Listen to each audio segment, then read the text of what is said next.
So Howard Dean is apparently very confused about Islam and the Middle East. He was at an event recently talking policy issues regarding Iran, and he said some curious things to Breitbart. So here's what he said. I think Iran is the farthest thing from an Islamic Republic. With some of the highest rates of execution in the world, torturing political prisoners, one of the worst human rights records in the world, a destructive force in the world, there's nothing good about the Islamic Republic of Iran. And it's not an Islamic Republic. It's a republic that's been hijacked by thugs and murderers. And I think the legitimacy and the real government of Iran would be a secular government which treated women equally with men. Okay, now, that last sentence I totally agree with, where he says it'd be good if Iran was a secular government which treated women equally with men. 100% agreement there, buddy. Everything else is just sheer confusion. He's like, okay, they're bad, the government is repressive and terrible, therefore, by definition, they are not Islamic. All right, this gets to the heart of an issue that I think is very important, where you have one side of this debate that tries to make the argument, the only ones that count are the good ones. And then the other side likes to argue, no, the only ones that count are the bad ones. Talking about Muslims and talking about interpretations of Islam. Well, I'm here to tell you, neither one of you are fucking right. The good ones count and the bad ones count. So in other words, if the Islamic theocracy, the Shia Islamic theocracy in Iran acts thuggish, it's because their interpretation of Islam is a thuggish interpretation. It's because they look at the shitty parts of the Quran and the Hadith and they go, yeah, this is the part we like, and we're going to implement that. So, Howard Dean, you don't get to takfir the government of Iran and just say, well, they're not real Muslims. Why? They don't act in a way that I agree with.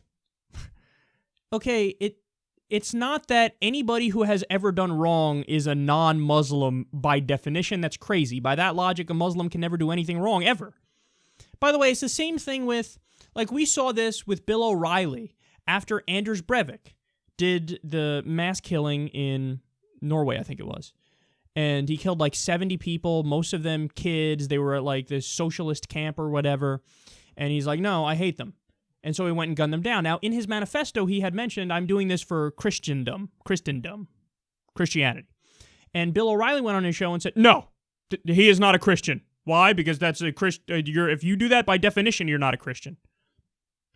No, Bill, the good ones and the bad ones count. They all count. So the KKK says we are a Christian organization. Take them at their word. They're a Christian organization. They pick the bad parts of the book and they fight for it and they implement it.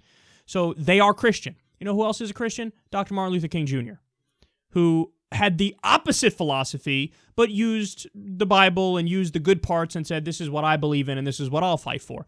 They both count! You don't get to say only the good ones count, because that makes me feel better, or only the bad ones count, because I hate Christianity, which, by the way, I'm in the camp that doesn't like Christianity and doesn't like religion, period. But I don't get to say the good ones don't count because I disagree with Christianity. So MLK was not a Christian because I disagree with Christianity. That makes no sense either. And this is the same thing here with Howard Dean. Dude, don't be an idiot. Only the good ones count. No, if somebody does something bad and they're Muslim and they go on to say, also, I'm doing this in the name of my religion, you don't get to say, no, wrong, I disagree. Who gives a fuck? They're telling you what they are and they're telling you why they did it. You don't get to say, no, wrong. How childish is that? Let's continue. He says, I don't consider Iran to be a Muslim country. Of course not. Because I don't know Muslims who behave like that, who I respect. And I think the vast majority of the billion Muslims in the world have no desire to live in Iran whatsoever because of the way their regime behaves. Okay, that last part is true. We should be clear that the majority of Muslims are not the problem. Obviously. So that's a fair point to make. It is not a fair point to make to say, you're not Muslim by definition because you're doing things that are wrong. That's a silly point. And then Breitbart News goes on to ask him, or Saudi Arabia. So they're saying, or people don't want to live in Saudi Arabia because they suck too. How does Howard Dean respond? Or Saudi Arabia. Although, I would say that Iran is far worse than Saudi Arabia. Full shit the bed mode here.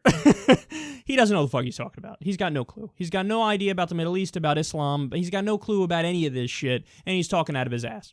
Meh, Saudi Arabia is good because they're our oil butt buddy, and they do oil cum shots on our face.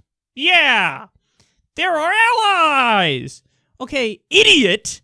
They behead people. Iran doesn't behead people. They do executions, don't get me wrong, and they do executions for a lot of shitty stuff, including drug crimes. Ugh, terrible. But it's selling drugs there. Actually, believe it or not, if you get caught with the drugs and you're not selling them in Iran, they don't kill you. You'll be released the next day if that's the case. But bottom line is, Iran is actually way more liberal than Saudi Arabia. Saudi Arabia beheads you for drug smuggling, for apostasy, for sorcery, for witchcraft. They say all atheists are terrorists in Saudi Arabia. They have a strict interpretation that is Wahhabism. So, and that, by the way, is the ideology of ISIS, Salafi jihadism. So what do? They have spread that all around the world. They spent billions of dollars spreading that all around the world. For example, you have Saudi Arabia funding Al-Qaeda in Yemen, because they're fighting the Houthi Shia rebels there, and they want Sunnis on the ground to fight them. So who do they fund? Well, Al-Qaeda's there. They fund Al-Qaeda. They fund jihadist and Islamist rebels in Syria. So this is the country that said, we're not going to take any Syrian refugees. Thanks, but no thanks. But what we'll do is we'll pay for Salafi mosques to be built in Europe, and Europe can take all of the refugees. So this is the same ideology as ISIS. 9/11 was in part because of Saudi funding. Individual actors within the Saudi government. That's the 28 redacted pages, which was actually 29 pages, so I don't know why people always said 28. But they are worse. I mean, when you look at Iran, they look like a positively liberal Western democracy compared to Saudi Arabia. But again, this is his deep ignorance. In Howard Dean's mind, if a Muslim does something bad, they are by definition not Muslim. And Iran is so much worse than Saudi Arabia. Dude, go home. You're embarrassing yourself.